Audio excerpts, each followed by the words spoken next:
국민의힘 대선 후보로 선출된 김문수 후보, 민주당 이재명 후보를 막기 위해서 어떤 세력과도 강력히 연대하겠다라고 밝혔는데요. 이재명 후보는 국민의힘이 헌정 회복과 반대로 가고 있다면서 국민이 판단할 것이라고 평가를 했습니다. 빨라지는 대선 전국, 김만흠 전 국회 입법조사처장 그리고 조청래 전 여의도 연구원 부원장과 함께 짚어보겠습니다. 어서 오십시오. 네.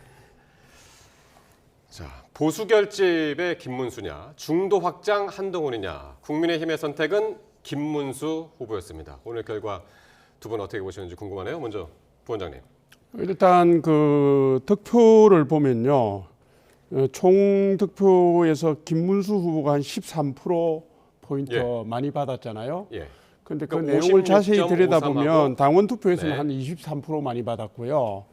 일반 국민 여론조사에서도 김문수 후보가 한 4% 정도 앞섰습니다. 그러니까 이게 단순히 탄핵 찬성이냐 반대냐 이걸로 갈린 것 같지는 않고요.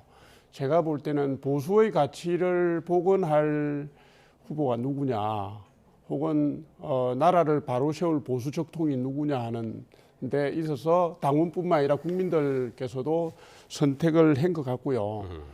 그러니까 대한민국을 정상화하라는 명령, 그게 이번에 전당대회를 통해서 반영된 걸로 저는 그렇게 이해하고 있습니다. 예. 그러니까 전체적인 투표도 한번 짚어주셨고, 당원 투표뿐만 아니라 여론조사에서도 뭐 차이가 많이 좁혀지긴 했지만 김문수 후보가 어쨌든 이기는 그런 결과가 나왔었습니다. 네, 그 여론조사가 당 지지와 중도층만을 한정하는 것이기 때문에 당에 대한 분위기하고 그렇게 크게 차이는 많지 않을 겁니다. 저 앵커가 질문하실 때 보수 결집이냐 중도 확장력이냐의 선택에서 보수 결집을 중심에 있었던 김문수 후보가 이제 이겼다라고 지적했는데요. 그 점이 당연히 있습니다. 지금 중도 확장을 얘기하는 것은 당심하고 일반 국민의 여론하고 좀 약간의 차이가 있다는 거 아니겠습니까? 그런데 지금 당 내부의 경선에서는 당심 중심으로 결정될 수밖에 없지만은 이후의 경쟁 과정에서는 뭔가 민심 일반 여론에 가까운 쪽으로 확장을 좀 해야 될 겁니다. 예. 그런데 그 전 단계에서 확장하느냐, 이후에 확장하느냐 문제일 겁니다. 만약에요, 현재 국민의힘에 대한 정당 지지라든가 여러 후보들에 대한 국민의힘 소속의 후보들의 지지도가 높다면은 당심을 중심으로 판단한 걸 가지고 이후에 경쟁해도 되죠. 그런데 현재 절대 약시 아닙니까? 그렇다면은 뭔가 이후로 확장을 해야 될 것인데 이 과제를 어떻게 담을 것인지 그 점에서는 김문수 후보가 당의 중심으로는 확실하게 꼽혔지만은 이후에 경쟁력을 갖는 후보로 되는 과정에서는 상당히 여러 가지 과제가 남아 있다고 볼 수 있겠습니다. 다들 아시죠? 뭐 김문수 후보 경선 과정에서 탄핵 반대 입장을 계속해서 견지를 한 대표적인 반탄 후보였는데 이재명 민주당 후보가 오늘 뭐라고 했냐면요. 김문수 후보가 선출된 데 대해서 헌정질서 파괴 국가 반역 세력이다 라면서 혹평을 했습니다. 헌정 회복과 완전 반대로 가고 있다. 이렇게 얘기했네요.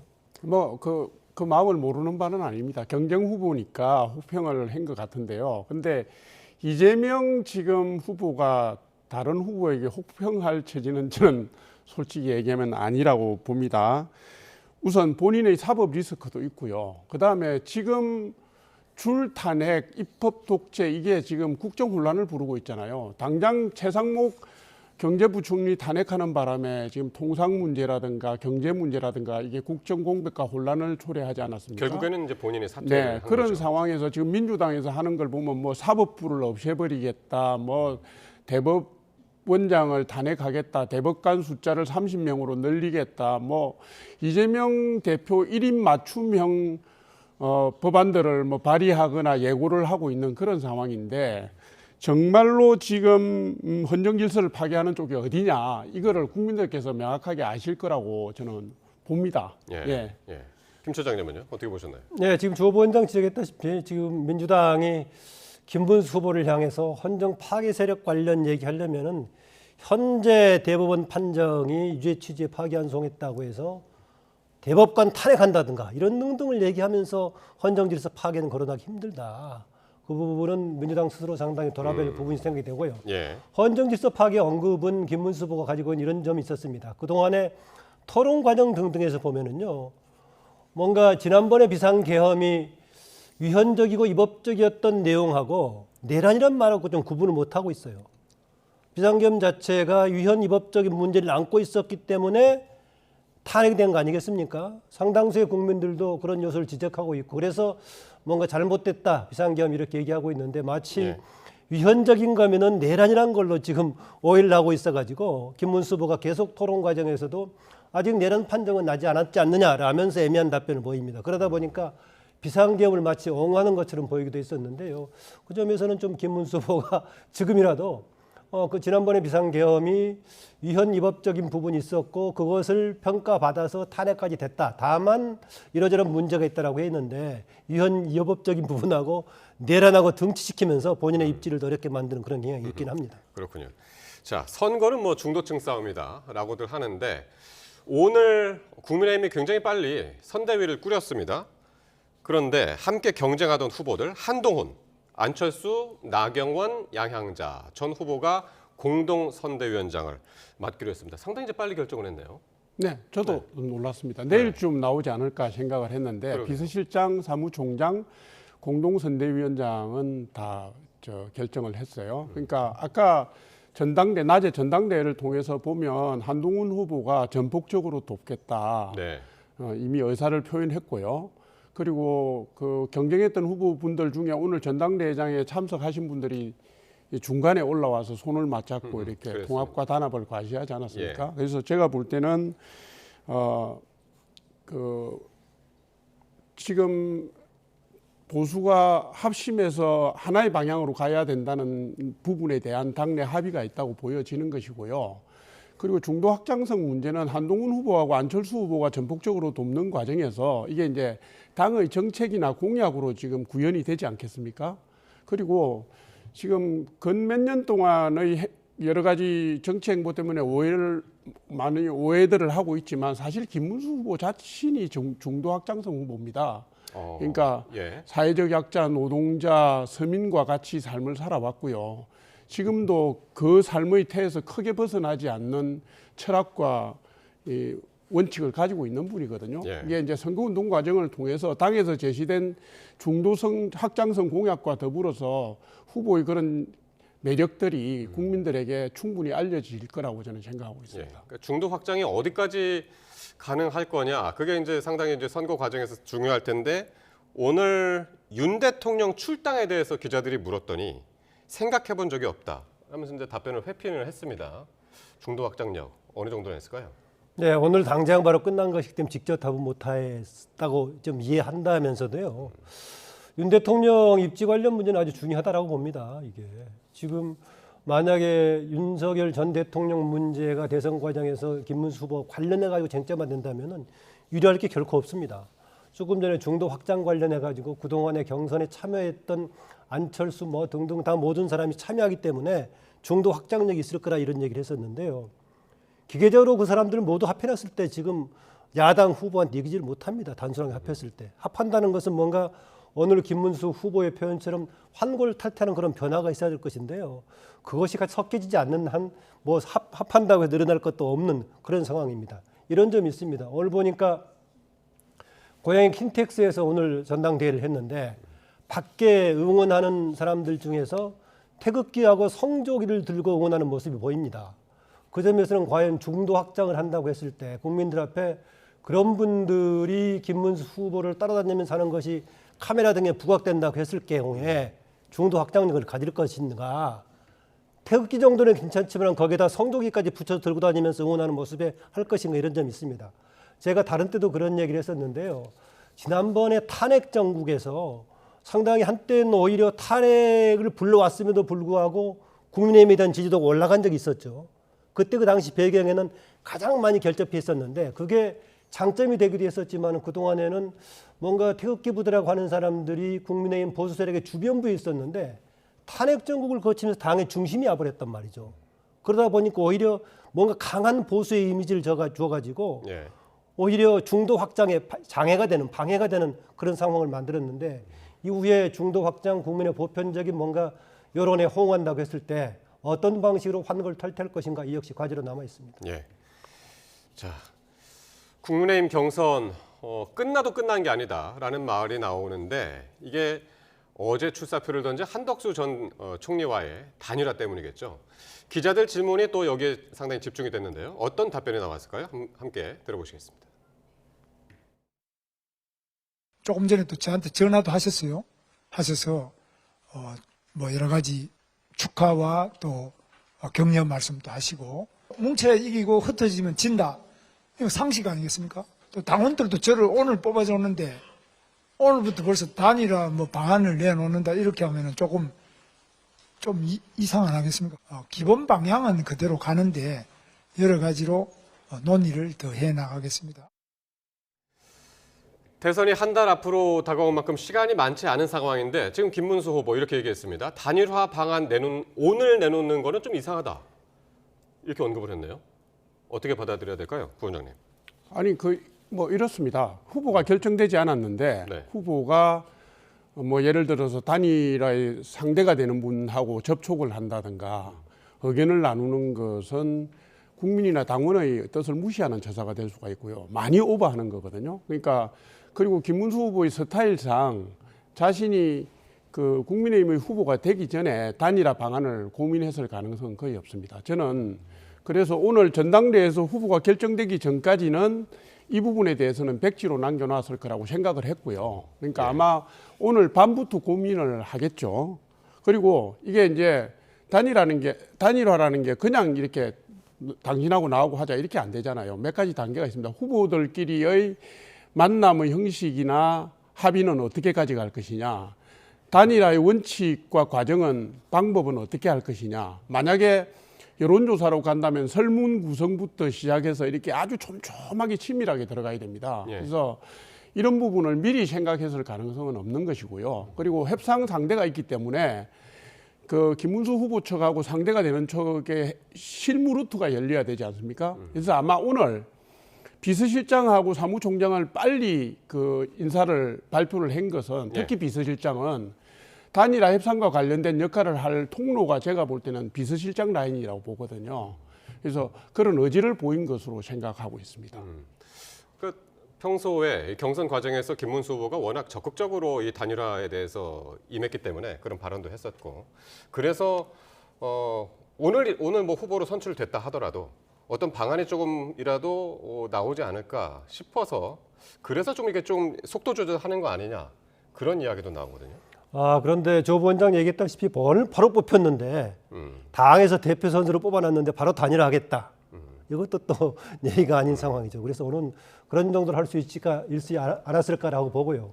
저는 대신 이후에 단일화한다고 했을 때 아까 제가 앞서서도 뭔가 여러 사람들이 경쟁에 참여했던 사람이 선대위 구성한다고 해서 그냥 기계적으로 이게 뭐 확장력을 갖는 게 아니다라고 얘기를 했습니다. 마찬가지로 단일화도 같이 뭔가 단일화하는 과정 속에서 구심점을 새롭게 만들지 않는다면은 단일화에 그런 뭔가 시너지 효과가 크지 않을 겁니다. 예컨대요.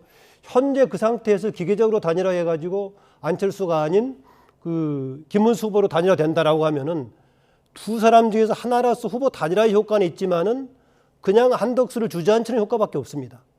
이후에 시너지 효과가 없단 말이죠. 그랬을 때 단일화 추진 과정에서의 서로의 가야 될 방향, 목표, 정당의 모습 이런 게 조정이 안 된다면 그것도 쉽지 않을 것이다. 그래서 한덕수 쪽으로 가든 김문수 후보 쪽으로 가든 간에 뭔가 방향이라든가 정당 기반도 동시에 같이 조정될 수밖에 없을 것이다. 또 그래야만이 단일화 효과가 가능하다. 저는 그렇게 봅니다. 그러니까 지금 시간이 많지 않다는 게 늦어도 11일까지는 해야 하는 것 아니냐라는 이야기는 왜 나오는 건가요? 이게 이제 후보 등록을 하고 나면요. 무소속 후보가 후보로 단일화가 된다고 하더라도 입당 절차를 거칠 수가 없습니다. 이게 정당이 다른 후보끼리 단일화를 하는 경우에는 합당 방식으로 하면 이게 기호가 넘어갈 수가 있는데요. 그러니까 잠깐만 저 달력을 보면은 5월 7일, 그러니까 연휴 끝나고 바로 다음 날이죠. 7일이 선거 홍보물 발주 시한. 공보물 발주 시한. 공보물이 이제 만들어지는 때고요. 그리고 5월 10일과 11일 이틀 동안 이제 후보자 등록인데 그 11일이 이제 둘째 날 마지막 날이고. 그러니까 마지노 라인이 10일, 11일입니다. 만약에 한덕수 후보가 단일 후보가 된다고 하더라도 무소속이면요. 국민의힘의 지지를 선거운동 지원을 받을 수도 없고 선거 경비를 지원받을 수도 없는 상황으로 간다는 뜻이고 5월 10일, 11일 후보 등록을 한다면 12일부터 선거운동이 시작이 됩니다. 예. 대통령 선거운동은 투표 날까지 포함해서 23일간이거든요. 그런데 지금 선거운동이 시작되고 나면 각 가정으로 유권자들에게 공보물이 날아가지 않습니까? 예. 그 선관위에서 공보물을 제작하는 시한이 마감일이 7일이라고 7일이고. 보는 거예요. 네. 그러니까 사실은 10일, 11일까지 마지노 라인으로 보지만 예. 그건 진짜 마지노 라인이고요. 공보물까지 계산하면 7일까지밖에 시간이 없습니다. 그러니까 지금 내일이 4일 아닙니까? 4일, 5일, 6일, 7일. 네. 그러니까 한 3, 4일의 시간이 있습니다. 그래서 방식에 그러니까 아무리 바빠도 바늘 허리에다가 실을 메고 갈 수는 없잖아요. 단계가 있고 절차가 있고 합의 방식이 있고 그렇게 해야 국민들에게 명분 있게 설명이 가능한데 그거를 3일이나 4일 만에 할 수 있느냐라는 그러니까요. 회의가 정가에서 나오는 이유가 그겁니다. 그러니까 어떤 방식으로 단일화를 할 것이냐. 그리고 그 단일화 방식이 정해지면 그걸 실행하면서 적어도 여론조사라는 방법이 이제 들어갈 거 아닙니까? 그 여론조사를 어디 당심을 같이 또 동원을 할 거냐 말 거냐, 순전히 그냥 국민 여론조사만 할 거냐, 뭐 이런 방식을 정하고 그걸 실행하는 시간도 필요해서. 네. 우리가 가장 급하게 서둘러서 했던 케이스가 예전에 노무현 정몽준 후보 단일화했을 때인데요. 그때 보자면은 27일까지 등록 마감이었었는데 24일 날 여론조사 해가지고 25일 날 단일화 발표했단 말이죠. 이틀 전에 발표를 했어요. 예. 그런데 당시에는 정몽준, 노무현 두 사람 다 정당 소속이었어요. 정몽준도 국민통합이라는 정당을 만들어가지고 했었기 때문에 그런데요. 국민통합이 21일. 이번의 경우에 만약에 김문수 후보로 단일화된다면 이후에 활동에도 크게 제약이 없지만은 만약에 한덕수 후보로 단일화된다는 걸 전제로 한다면은요. 네. 정당 소속이 아니고 무소속으로 계속 남겨둘 것인가 이것도 복잡한 문제가 됩니다. 전략적으로도 뭔가 번호순으로 정당 소속이 필요하기 때문에요. 그래서 예. 만약에 어느 정도의 가능성을 두고 한다면은 조금 앞두고 해가지고 한덕수 후보가 됐을 경우에 새로운 정당 모습의 형태로 가든가 아니면 국민의힘 소속으로 가든가 둘 중에 하나일 건데 제가 봤을 경우에는 새로운 정당 모습으로 갈 것이다. 어허. 가면은 어차피 현실적으로는 현역 국회의원들이 일정 수 이상 돼야 번호순을 탈 수 있을 테니까요. 예. 현재 3당인 조국혁신당이 12명이니까 아무래도 그 전에 한다면은 13명 정도 돼가지고 3번을 박는 방식으로 정당의 모습을 띈다든가 이런 전략 구상을 한다면은 그렇게 11일까지 해서는 되지 않을 그러게요. 거고 며칠 전은 해야만이 여러 가지 전략적인 옵션이 가능하다 그렇게 봅니다. 그리고 국민의힘 안에서 요즘 어떤 얘기가 나오냐면요. 이재명 후보의 사법 리스크가 재점화됐기 때문에 국민의힘이 굳이 단일화할 필요가 있느냐, 단일화 없이도 해볼만 하다라는 이야기가 나온다고 그래서 네, 이게 그럼- 단일화가 상수냐 아니냐, 이건 어떻게 보시나요?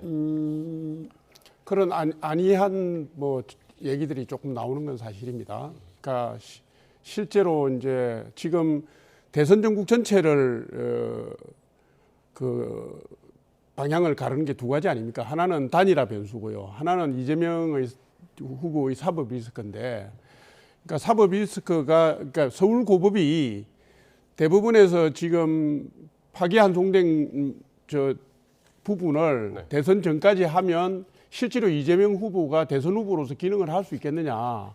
그렇다면 민주당이 실질적으로 대선 운동을 효과적으로 할 수 없을 거다 하는 안이한 전망이 나오는 건 맞는데요. 예. 근데 이게 지금 단일화 논의와 관련해서 연관지어서 갈 수가 없는 게 지금까지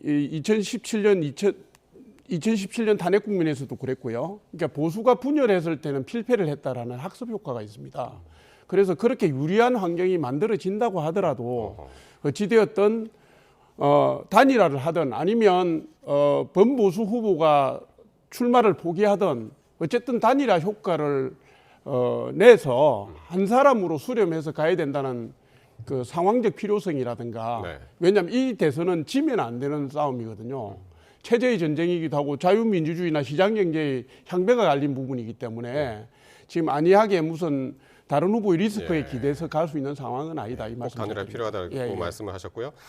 한덕수 후보가 어제 그 3년 임기 단축 그 분권형 개헌 카드를 꺼내들면서 이제 출마 선언을 했는데 오늘은 전직 국회의원들의 모임인 헌정회를 방문해서 다시 한번 개헌 의지를 피력을 했습니다. 한덕수 전 총리 개헌론으로 주도권을 잡으려는 전략 아니냐 어떻게 보시나요? 네, 헌정회가 이번 대선 국면에서 개헌을 가장 화두에 두고 있죠. 특히 정대철 헌정회장 이렇게 얘기하고 있고요. 개헌운동을 중심에 벌이겠다라고 하고 있고 한덕수 총리 시절에 출마를 권유하면서도 개헌을 거리로 아마 정대철 헌정회장이 이렇게 권유했던 걸 얘기를 하고 있습니다.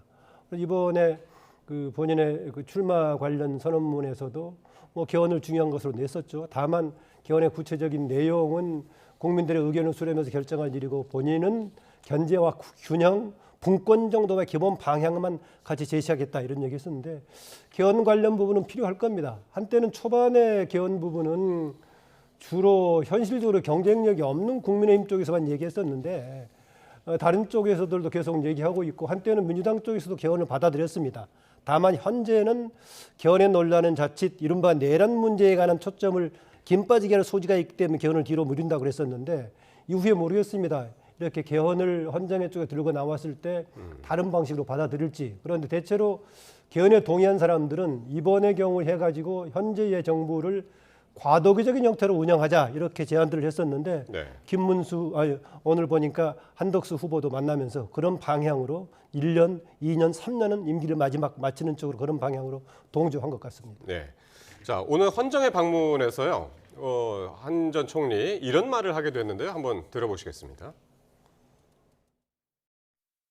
헌법에 대한 개정 의지나 개정 내용에 대해서 하루아침에 말을 바꿔버리는 이것은 정말 국민들에 대한 저는 중대한 범죄라고 생각합니다. 상당히 좀 강했죠. 헌법 개정에 대해서 말을 바꾸는 것은 국민에 대한 중대한 범죄다. 누구한테 한 얘기입니까? 글쎄요. 그럼 좀 생뚱맞긴 합니다. 네. 뭐냐면 지금까지 개헌에 대한 논의가 수차례 반복되어 왔습니다. 국회의장이 바뀔 때마다 국회의장 직속에 개헌 특위를 만들고 개헌안을 만들고 논의를 하고 그게 국회 발의 절차를 거쳐서 국민투표로 가서 진행이 안 됐을 뿐이지 수차례 그런 사례가 있었고요. 대통령들도 그 얘기를 했던 적이 여러 차례 있었습니다. 그러니까 말을 바꾼 게 중대범죄다고 하는 것은 제가 볼 때는 좀 많이 오버한 발언이시고요. 예. 뭘 노리는지는 알겠습니다. 아마도 이재명 후보를 겨냥해서 하신 것 같은데 대선 후보로서 상대 부분을 비판을 하려면 날이 서 있어야 되고 방향이 정확해야 되는데 좀 관료식 화법을 쓰신 것 같아요. 그리고 제가 꼭 지적하고 싶은 건 이렇습니다. 개헌이 대통령 후보가 대선 출마를 하는 이유가 될 수가 있느냐라는 부분에 대한 저는 생각이 있습니다. 예. 그러니까 지금 시대적 요구가 있습니다. 제왕적 대통령제 바꿔야 되고 입법 폭주를 막을 수 있는 거 해야 되고 있지만 개헌의 과제들은 그거 말고도 많거든요. 변화된 환경에서의 인권 문제, 기후, 환경 뭐 요소가 많습니다. 그러니까 국회의장실 소속의 개헌 특위를 통해서 뭐 아젠다들이 조금씩 정리됐다고 해도 이게 사회적 합의가 필요한 부분이에요. 그래서 각 후보들이 개헌에 관련된 부분은 동상이몽입니다. 한 가지 방향으로 수렴되기가 쉽지 않거든요. 그러나 반 이재명 체제를 지키기 위해서 대한민국을 지키기 위해서 연합하자고 하는 것은 쉽게 합의할 수 있는 거거든요. 그런데 이 부분을 두고 이분이 지금 개헌 쪽으로 체중을 싣고 있고 그다음에 국정 안정이라든가 민생이라든가 통상이라든가 경제 문제를 자기의 주특기를 건드리지 않고 개헌을 걸고 나오잖아요. 그러면 이게 한덕수 후보에게 맞는 아젠다냐 이 부분에 대해서 저는 좀 의구심이 있습니다. 국민들을 설득하는 데 있어서. 그러니까 빅텐트 말씀을 지금 잠깐 하셨는데 그러니까 그동안에는 반명 빅텐트 네. 이런 것들이 이제 많이 쉽지 언급이 않습니까? 됐었는데 이게 개헌 빅텐트로 오늘 언급을 했단 말이에요. 사람을 중심이 아니라 개헌을 중심으로 해서 빅텐트를 해야 된다. 어떻게 들으셨나요? 예, 그것도 있지만은 반명이라고 했을 경우에 뭔가 누구를 부정하려고 나온다는 그런 명제가 되는 것 같아서 새로운 걸 한다는 파지티브한 쪽으로 바꾸자라는 개헌이라는 용어를 쓴 것 같습니다. 예. 그리고 개헌 얘기를 했다가 말을 바꾸는 사람을 범죄라고 했던 용어, 범죄라는 단어를 쓴 것은 좀 생뚱맞긴 하지만은 갑자기 나온 말은 아닙니다. 원래 이 말을 누가 한 거냐? 정대철 헌정회장이 바로 얼마 전에 백범 기념관에서 개헌연대를 새로운 새미래민주당의 이낙연 고문 등과 공동 발표를 하면서 거기서 이재명 전 대표가 본인한테 그렇게 약속을 했는데 며칠 만에 번복하더라. 라고 연설을 상당히 강하게 질타했습니다. 그래서 예. 정대철 회장을 만나면서 바로 그 맞장구 자리에서. 치는 발언으로 같이 해준 거다. 다만 그때는 범죄라는 단어까지 쓰지 않았었는데 예. 오늘 그 단어를 썼습니다. 그러면 반명 빅텐트하고 개헌 빅텐트라고 했을 때 어디까지 이거를 커버를 하는 것이냐? 이준석 의원이라든가 후보라든가 아니면 이낙연 새미래민주당의 이제 상임고문 거기까지 포괄을 하는 것이냐? 어떻게 보시나요? 실제로 대상이 될 수 있느냐의 문제를 별도로 치면 네. 민주당의 비명계라든가 민주당이 탈당한 구민주당 인사들일 수도 있고요. 네. 그러니까 이게 그 범위는 상당히 광범위하면서도 내용이 뚜렷하지 않습니까? 그러니까 이재명 대표를 축으로 한 민주당, 사유화된 민주당 말고 이재명 대표를 축으로 한 입법 독재 말고 이재명 대표를 축으로 한 줄탄핵 말고 국정 혼란 말고 예. 이 부분에 반대하는 세력들 다 모여라. 이게 반 이재명 텐트라고 할 수 있는데 예. 개헌은 예를 들면 대통령 중임제를 권력 구조만 보더라도 대통령 중임제를 4년 중임제를 얘기하는 분도 있고 이원 집중부제 얘기하는 분도 있고 내각제 얘기하는 분도 있고 이렇거든요. 예를 들면 이낙연 후보 같은 경우는 내각제에 가까운 얘기를 하시거든요. 그러니까 개헌 빅텐트를 하자고 그랬을 때는 총의를 한 군데로 모아갈 수가 없어요. 개헌을 하자는 거에 대한 뜻은 모을 수 있지만 세력적인 범주 내에서 구체화된 형태로 이렇게 엮어갈 수 있게는 상당한 시간과 노력이 필요하다. 예. 지금 대통령 선거는 한 달밖에 안 남았는데 그래서 제가 이게 지금 한덕수 총리 후보가 들고 나오는 부분이 정치적이지 않다라고 보는 것이고 준비가 잘 된 것 같지 않다라고 보는 겁니다. 그런데 네. 한덕수 후보는 지금 정치적인 활동으로 나오는 사람이 아니기 때문에 더구나 지금 윤석열 정부에서 총리했던 사람 아니겠습니까? 본인은 아마 위기관리에 중요한 쟁점을 둘 겁니다. 그래서 자기가 대통령 하고 싶어서라기보다는 뭔가 전환기에서의 본인이 그 역할을 하고 싶다. 그 전환의 과정 중에 하나가 개헌이다. 이 점을 강조해서는 본인의 입지에 봤을 때 타당한 얘기를 한 것 같아 보이긴 합니다. 그리고 네.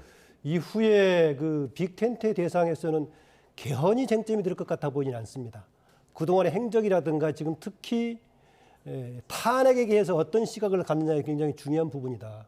예컨대 아까 얘기했던 이낙연 상임 고문의 경우에는 윤석열 정부와 지금 이재명 전 대표 양쪽의 청산이 시대적인 과제라고 얘기하고 있기 때문에 예. 한쪽을 옹호하는 입장에 동조할 수 없다는 점이어서 아마 국민의힘 쪽이 뭔가 크게 바꾸지 않는 한 오늘 그 김문수 후보의 일성처럼 완전히 뭔가 바꾸지 않는 한 같이 갈 가능성은 없어 보인다. 그래서 제가 김문수 후보가 얘기하는 환골탈태라는 것이 어느 정도 변하는 걸 얘기하는 것인가, 네. 현재 무엇을 문제 삼고 있는 것인가, 다음 단계를 좀 들어보고 싶은데 그 상태로는 기계적으로 텐트를 칠 가능성은 없다. 다만 한덕수 후보 쪽하고 이낙연 후보 쪽은 여러 가지 좀 지향점 비슷한 점이 있어서 공통 분모가 있어 보이긴 합니다. 그렇군요.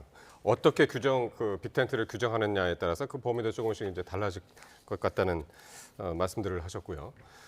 자, 민주당 이재명 대표는요, 3박 4일간의 경청 투어를 이어가고 있는데 오늘 김문수 후보 선출에 대해서 한마디 했습니다. 듣고 오겠습니다. 헌정 질서를 파괴하는 국가 반역 세력들에 대해서 어떤 평가를 하실지 스스로 한번 돌아보시면 어떨까 그런 생각이 듭니다. 근데 그 나라 왜 망했어요? 투표를 잘못해서 망한 거죠. 투표가 총알입니다. 정말 혁명의 수단이죠. 이 나라를 바른 길로 이끌어갈 것이라고 확신해요. 이재명 후보 공직선거법 위반 사건에 대한 대법원의 파기환송에도 불구하고 민생 투어에 계속 집중을 하고 있습니다. 그런데 유독 이 국민을 자주 소환을 하고 있죠. 정치는 결국 국민이 하는 것이다. 이런 얘기들도 어제도 했고요. 어떻게 들으시나요? 이런 이야기들. 그렇죠. 국민이 어떤 국민인지 저 잘 모르겠습니다. 자기를 지지하면 국민이고 자기를 지지하지 않으면 국민이 아닌 건지도 저 의심스럽고요.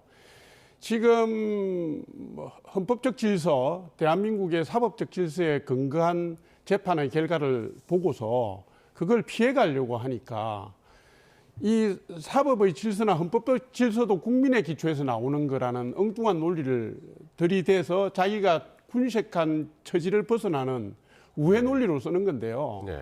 이게 국민들은 다 압니다. 저게 무슨 얘기인지. 그러니까 내 마음에 안 드는 국민은 국민이 아니고 내 마음에 안 드는 나에게 불리한 결정은 받아들일 수 없고 그거를 다시 번복해서라도 법을 바꿔서라도 나한테 유리하게 만들겠다는 의지를 표현하는 우회 논리로서 자꾸 소환하는 게 국민이거든요. 그러니까 이거는 뭐 부연해서 설명할 필요도 없고 국민들께서 다 아신다고 봅니다. 그 국민 관련을 상당히 자의적으로 정치인들이 쓰는 경향이 있습니다. 아무래도 최근에 이제 대법원 판정에 대해서 선거로 돌파하겠다는 의지를 이제 국민의 이름으로 얘기한 것 같죠. 그런데요, 아까 아르헨티나 관련해서는 결국은 투표로 뽑힌 사람이지만은 우리가 아르헨티나의 실패의 경우는 뭐라고 해석하느냐, 투표라기보다는 투표 이후에 뽑힌 사람의 권력자의 파퓰리즘, 권력의 오남용. 네. 그 점에서는 이후에 우리나라의 새로운 대통령이 꼽힌다면은 국민의 파퓰리즘으로 국민을 이끌 것이 아니라 또 권력을 원하지 않는 리더가 돼야 된다. 이 점을 강조했을 때 예. 아르헨티나의 교훈이 있는 것이지 투표 자체의 교훈이 있는 것은 아니다. 이 말씀을 좀 드리고 싶습니다. 예. 오늘 경청 투어 과정에서 대법원 유죄 취지 판결을 걱정하는 지지자에게 이렇게 얘기했습니다. 아직 끝난 게 아니다. 이렇게 이야기하면서 이제 격려를 했고 또 이 대법관 탄핵 주장이 있죠. 민주당 내에서 거기에 대해서 물었더니 당에서 알아서 적의 처리할 것이다. 적의 처리한다는 게 무슨 얘기인가요? 이거 마땅한 방향대로 할 것이다. 당이 모아서 그런 얘기죠. 그러니까 당이 알아서 예. 적당히 알아서 예, 옳은 방향으로 당이 알아서 할 것이다. 뭐 예. 이런 얘기인데요. 예. 본인은 알 바 아니다 이런 건가요? 아니 뭐 이제 내가 주도해 사는 건 아니지만 당의 총의를 모아서 그런 쪽으로 가고 있다라는 이제 얘기하는 거겠죠. 본인이 더구나 당사자고 본인의 선거법 위반이 걸려 있는데 내가 앞장서서 이것을 무효화시키는 투정을 하자 이렇게 할 수 없는 것이니까 당의 의견을 모아서 한다라는 것입니다. 근데 최근에 이제 당이 오히려 그런 분위기로 단일 대우를 꾸려가고 있다 보니까 당이 하나로 집결해서 모이고 있다 이런 평가들도 나오고 있는데요. 오히려 지금 이미 민주당의 지지 세력은 굉장히 강하게 집결해 있는 그런 분위기입니다. 그래서 지난번 이걸 계기로 대법원에서 이제 파기환송을 계기로 해서 주변에 있는 사람들이 어떻게 하면 흔들릴까 안 흔들릴까 이게 좀 연수라고 보고 있고요. 그건 예. 아직 파악이 안 된 바고 무엇보다도요. 아까 앞서서 이 다시 그동안의 서브 리스크가 다시 재점화된 거 아니냐 그러다 보니까 국민의힘 쪽에서 또 후보 단일화하지 않고 그냥 가려고 하는 가능성도 있지 않겠냐라고 했었는데요. 오히려 이 정도 가지고 그나마 경쟁해 볼 수 있는 수준이지 그게 사법 리스크가 다시 불거졌다고 해서 뭐 예. 보장된 거 아니다 이걸 말씀드리고 싶고요. 앞으로 가장 큰 변수는 남은 변수는 이후에 고등법원으로 파기환송된 것 이후에 6월 3일 이전에 혹시 결과가 나올 것인가 이게 변수가 예. 가장 크게 될 것이고 예. 다른 하나가 일단 더 중요한 것은요. 상대 경쟁 후보가 어떤 포지션을 하느냐라는 겁니다. 그 중에 하나가 지금 후보 단일화 전략 아니겠습니까? 제가 봤을 때는 그냥 후보 단일화가 아니라 그동안 했던 국민의힘 행태 또 총리로서 윤석열 정부에서 해왔던 한덕수 총리로서 역할 등등이 후보로 집결했을 때는 어떤 변화, 어떤 비전을 보여줄 것인가 이런 게 변수가 될 것이다. 결국은 상대적인 경쟁 관계다 이렇게 말씀드리겠습니다. 그 대법관 탄핵이 왜 민감하게 이제 두드러지냐면 아까 잠깐 말씀하셨지만은 이제 최상목 부총리에 대한 탄핵 시도 그리고 이제 결국은 이제 본인이 이제 사퇴를 했죠.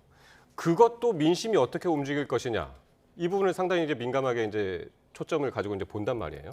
그런 와중에 대법관 10명에 대한 탄핵, 요건 민심이 어떻게 움직일 것이냐라고 이제 물어봤더니 그건 다 당에서 적의하게 할 것이다라고 이제 이야기를 했기 때문에 요건 어떻게 작용을 할 거라고 보세요? 이재명 한 사람을 구하기 위해서라면 대한민국을 죄다 흔들어서 뒤집어 놔도 된다는 얘기잖아요. 그러니까 이게 대법원 체제를 흔든다는 것은 사법 체제 자체를 무효화시키는 겁니다. 그러니까 그 위험한 발상을 아무렇지도 않게 얘기하는 것이고요. 이재명 후보는 적의하게 당에서 할 거다고 그랬잖아요. 적의한 잣대가 뭡니까? 그게 무슨 세간의 잣대가 있습니까? 법률적 잣대가 있습니까? 헌법적 잣대가 있습니까? 민주당이 그렇게 생각하면 그렇게 하는 거 아닙니까? 그러니까 이거는 뭐냐면 반성락을 한 거예요. 내가 차마 나서서 얘기할 수 없지만 당에서 당신들이 알아서 해라 이 소리를 지금 적의하게 알아서 할 것이다라는 얘기로 표현한 거거든요. 그러니까 지금 이분들은요. 이재명 사법 리스크를 헤쳐나가서 대통령이 될 수 있다면 대한민국을 퇴보시키든지 정지시키든지 하더라도 국민 생활을 엉망으로 만들든지 하더라도 혼란을 자초하더라도 가겠다는 의지를 보인 거기 때문에 네. 이게 매우 위험합니다. 그래서 이게 지금 체제 전쟁이라는 얘기가 나오는 얘기고요. 이 체제 전쟁의 핵심은 헌법적 질서와 자유민주주의와 시장 경제입니다. 이 부분을 만약에 이번 대선에서 방어하지 못하면 이게 허물어진다고 보는 거거든요. 예. 자초하고 있고 이분들이 이거를 계속 상기시키고 있습니다. 민주당 사람들. 알겠습니다. 오늘 이재명 후보 그 경청 투어 과정에 피습 모의 제보가 잇따르기 때문에 지금 경호가 이제 상당히 이제 강화됐고 대인 접촉도 지금 제한하고 있는 것 같습니다. 그랬더니 국민의힘에서는 이재명 후보가 파기환송심 지연을 하려는 꼼수를 부리고 있다. 이게 두 개가 어떻게 연결이 되는 건가요?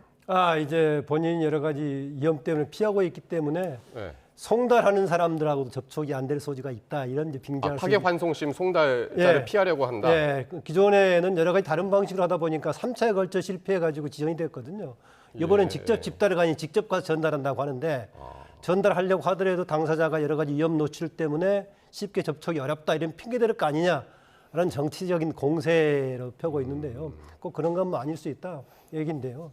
지난번에도 지금 뭔가 피격 뭐 있어가지고 방탄복까지 입고 뭐 이런 상황이 생겼었는데요. 되게 야당 후보들도 경우를 철저히 하긴 합니다. 대신 아마 이후에 송달 과정에서 뭔가 기피하는 분위기를 보이지 않는다면은 이 문제에 대해서는 그냥 정치적인 공세로 그칠 가능성이 있습니다. 아다시피요. 조금 이게 지금 워낙 후보로 확정된 사람한테 대법에서 유죄 취지까지 나와버리기 때문에 다른 선택이 없긴 합니다. 예. 일반적으로 보기엔 후보가 바꾸는 것도 필요하지 않냐라는 얘기인데 이미 민주당에서는 끝까지 가겠다라고 한 것이기 때문에 이렇게 무리하게 가는데요. 예. 적어도 내란 프레임을 가지고 상대 후보, 국민의힘 후보 쪽을 공세를 펼친다면은 현재의 헌정 질서를 존중하는 태도를 보여주는 게 필요하지 않느냐.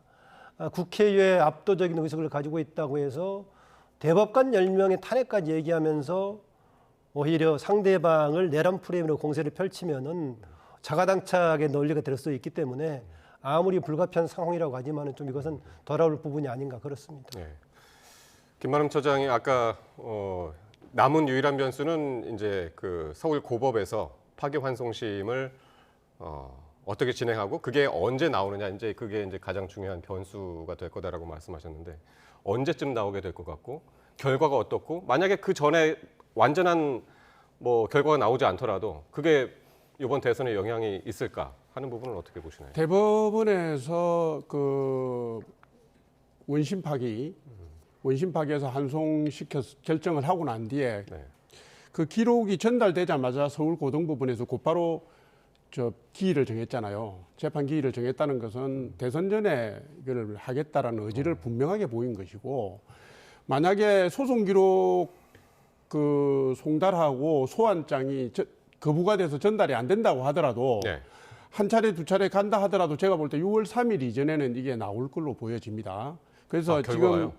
지금 만약에 서울고법에서 형량이 정해져서 선고가 떨어지면 네. 그것이 재상고를 거쳐서 대법원으로 다시 간다 하더라도 대통령 선거에는 매우 지대한 영향을 미칠 걸로 저는 보여지고요. 예. 특히 중도층 민심이 크게 출렁거릴 겁니다. 예. 그리고 만약에 이거 시간 지연을 위해서 민주당이나 이재명 후보 쪽에서 대법원에 재상고를 한다 하더라도 시민단체라든가 보수단체에서 이 후보 자격 정지 가처분 신청이 또 들어갈 수가 있습니다. 그러면 이게 대선 기간 22일 내내 사법부의 판단, 사법부의 선택에 시선이 가게 되고요.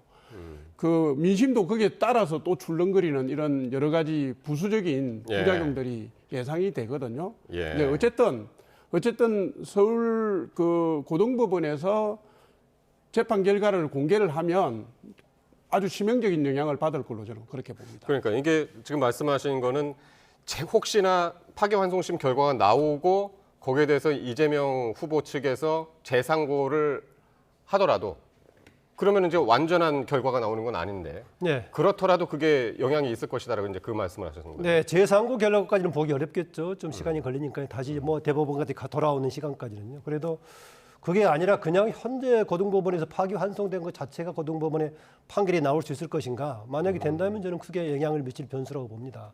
아다시피 혹시나 100만 원 미만이 돼가지고 유죄를 받더라도 유죄 취지로 보냈지만은 지금 피선거권의 제척 사항이 안 돼버린다면은 가장 좋은 결과가 되겠죠 민주당으로서는요. 네.